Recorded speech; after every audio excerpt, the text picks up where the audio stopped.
Hello my crafty friends, this is Monica from Allsewpetite. Welcome back to my channel. In this tutorial I will show you how to make this adorable mini pouch. This is a fantastic scrap busting project that comes together in no time. A free PDF pattern for this mini pouch is available on my website. I will include the links to the pattern and all supplies I used in this tutorial in the description box below. This mini pouch is fully lined and securely closed with a press snap.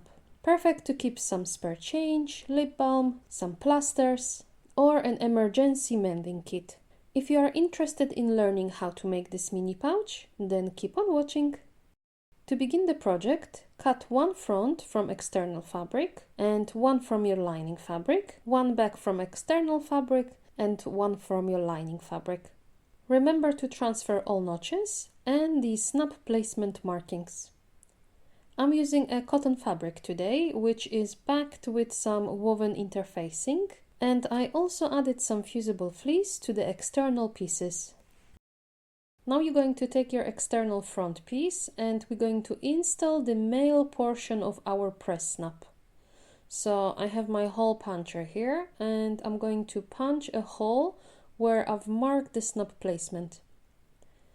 Then insert the male portion of the snap through the fabric and use a hand press or some other tools to set them in.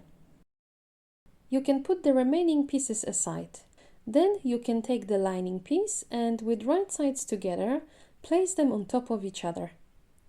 Line them up and then clip them along the top edge. Now we're going to take this to the machine and we're going to sew the seam using 1 cm seam allowance.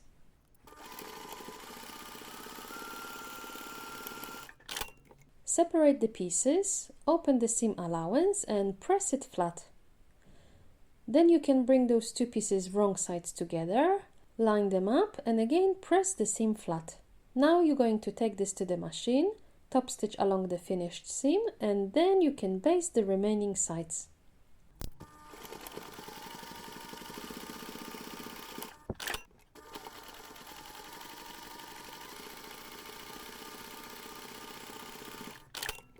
Now you're going to take your external back piece and place both pieces right sides together.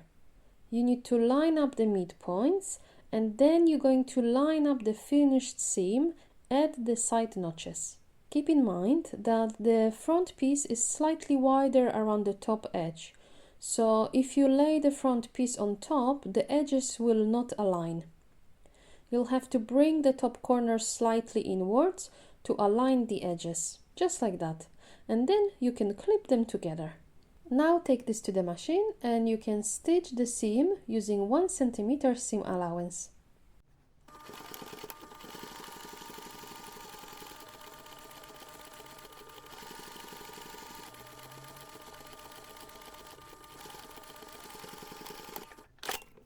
When you have this ready, you're going to take the remaining piece, the back lining, and place it on top. So the right sides of your lining pieces are facing each other. You will have to squash the front panel, align the edges, and then you can clip everything together. Take this to the machine and sew the seam using 1 cm seam allowance. But we need to leave an opening around the bottom so we can turn the pouch right side out. I'm going to mark my notches so I don't forget it. So you're going to start here, stitch all around and end here.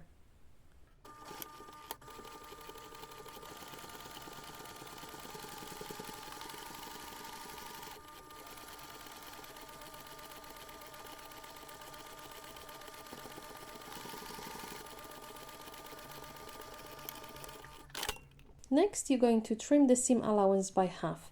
So if you have a pinking shears, use them. Otherwise, you can just use regular scissors and trim the seam allowance by half. When you are ready, turn the pouch right side out. Now you can press the seam flat.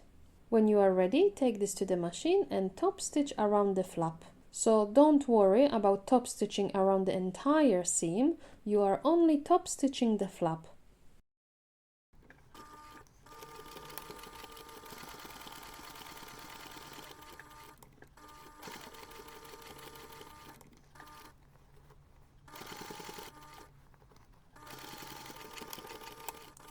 Now we're going to close the opening in our lining. So what I like to do is to fold the seam allowance inside the pouch, just like that.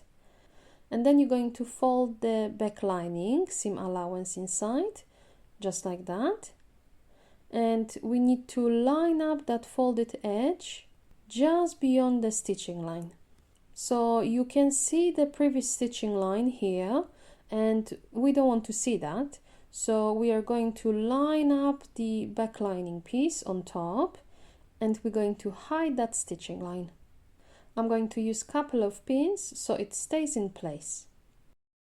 And now, using a hand needle and a thread, I'm going to close that opening. The opening in the lining is now closed, so you can turn the pouch right side out. Now we can install the remaining pieces of our press snap. Not sure if you can see it, but I have my snap placement marked just here. So I'm going to make a hole using a hole puncher, just like that. Then you can insert the female snap pieces and set them in.